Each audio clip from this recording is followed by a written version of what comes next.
Botanical Garden, isang tanyag na pasyalan dito sa Baguio City. Dito yung pinipreserve nila yung mga binhi, yung magagandang binhi ng mga halaman, bulaklak at mga puno na nagpapaganda sa ating mga tanawin para maganda sa ating mga mata, sa ating mga pamamasyal.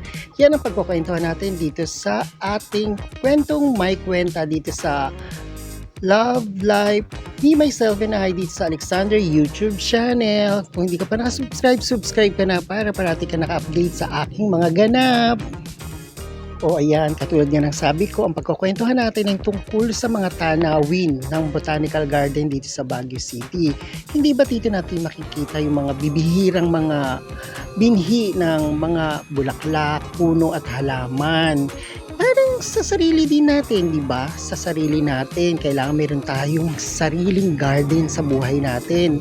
Katulad sa sarili natin, dapat nagtatanim din tayo ng mabubuting binhi sa ating puso at isip at sa gawa, di ba? Pagmamahal, pagtutulungan, pakikipag kapwa-tao natin sa ating mga kapwa nating mga tao, di ba? Dapat bawat isa sa atin ay may binhi ang kagandahang asal na maipapamahagi natin sa bawat isa.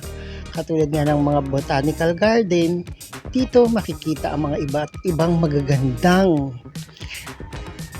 bagay na magpapaganda at makakagaang ng pakiramdam natin sa magagandang tanawin, bulaklak, mga halaman na magpapaganda sa ating mga pamamasyal. Diba katulad natin sa buhay na ito, tayo namamasyal lang sa mundong ito. Kailangan meron din tayong botanical garden sa sarili natin para habang naglalakbay tayo sa kanya-kanya nating mga buhay, magaganda ang ating mga ipinakikita sa bawat isa.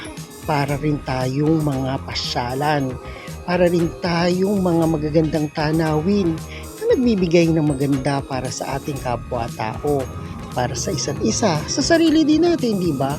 Maganda yung pakiramdam na meron tayong sariling tinatanaw na magandang bukas na makakamtam natin to sa tulong ng ating Panginoong Kristo. Sa Panginoon tayo gagabay ng magagandang buhay. Katulad ng mga halaman, sila din ay inaalagaan ng ating Panginoon para sa ating ikagaganda dito sa mundong ibabaw.